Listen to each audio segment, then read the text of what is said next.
the victory is won.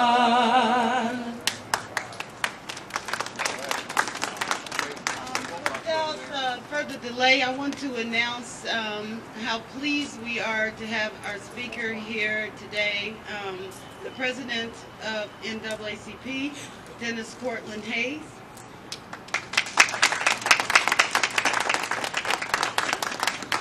You will also hear from our local president of the Greater Indianapolis chapter of NAACP, Mr. Cornell Burse. And our senior attorney for the case, Rose & Rose PC, Josh Rose.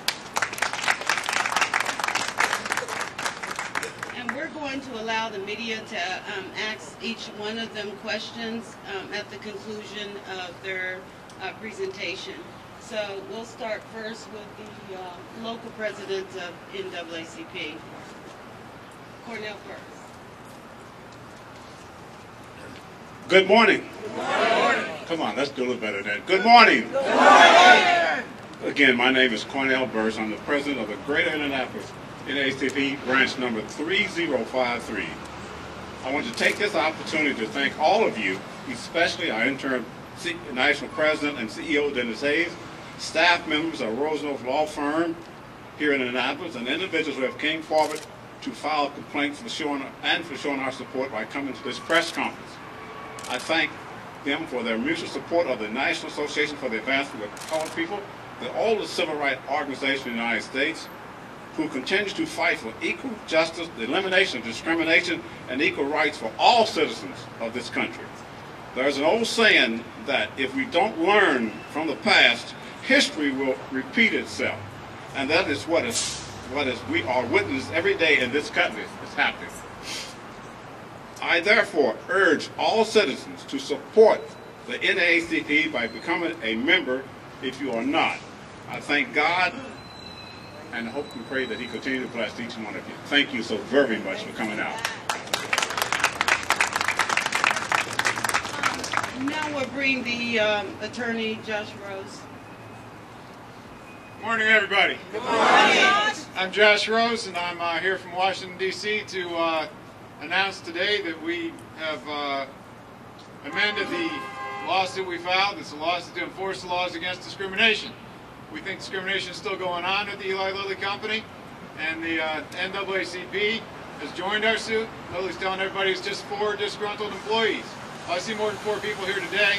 I can tell you that I named more than 50 people in the complaint, and I can tell you that we gave Lilly 180 names in September. They know it's more than 4 people. And what we've filed last night shows the court is more than 4 people, and we intend to go out and prove that this is more than just a couple of isolated instances. This is a pattern that's going on at the company, and it's a pattern that's got to stop. It's a pattern of unequal pay. It's not a pattern of unequal opportunities for promotion. It's a pattern of retaliation against people who speak out. We want Lilly to hold its managers accountable for equal employment opportunity. Not just for having a diverse workforce, but for treating everybody in that workforce equally, and for making sure the managers are held accountable for equal treatment, the same way they're held accountable for selling product, the same way they're held accountable for making product. They've got to be held accountable for treating people right. Sad to say that without enforcement, people fall behind. Unfortunately, there's a human tendency not to treat people fairly. There's a tendency to try to be nice to people who look like you. And when people who look like me are in charge, it's less likely people who look like the plaintiffs in this case are going to be advanced as quickly. And that's what this case is about. Eli Lilly has fallen behind. The black representation has actually dropped in the last few years. We want them to pick that up. We're here to fight. Ms. Welch has gotten this group together. Without her, it never would have happened. And Dennis Hayes is here to give us a few remarks. He's been fighting for civil rights for more than 30 years. And when the going gets rough, it's nice to know that an organization like the NAACP is here to support us. Without further ado, I'll give you Mr. Hayes. Thank you. The NAACP is an organization that was founded almost 100 years ago on the precepts of equal opportunity and equal justice. And it's most important that this organization that was founded by black and white citizens and continues to be an organization that runs across racial and gender lines, that we hold the country and the corporations within our country to the promise that there will be equal opportunity for all. We at the NAACP were in large part responsible, along with many of our sister organizations, in the passage of the 1964 Civil Rights Act, known to most of us as Title VII. Title VII is the law of the land. It is unfortunate that we tend to be sliding in our recognition and respect for the importance of these civil rights laws. There are people in the community who rely on the enforcement of these laws, who rely on corporations for getting it right. Equal opportunity, the ability to support one's family, the ability to gather wealth, which in turn allows families to send children to college, to make sure that they can afford health care, prescription medicines. These things can't happen unless, in fact, we all have the same opportunities to rise on our jobs. And diversity means more than simply dealing with those that aren't like us.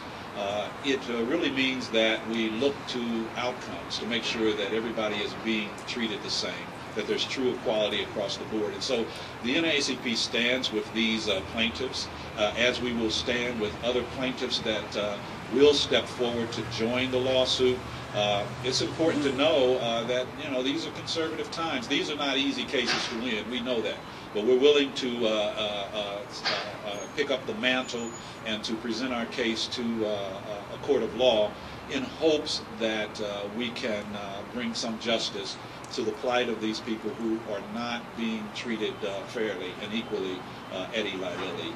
And so those that would step up and join the lawsuit know that they won't be standing alone. They're here with some 50 other plaintiffs with the National Association for the Advancement of Colored People, an organization that believes that colored people come in all colors. And we have black and white supporters here today who believe in these plaintiffs and who know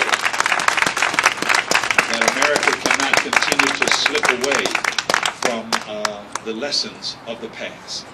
If we are to truly become one nation and one society and see the NAACP work itself out of existence, it's important that we stand together to make sure that all respect the laws of this land. Thank you very much.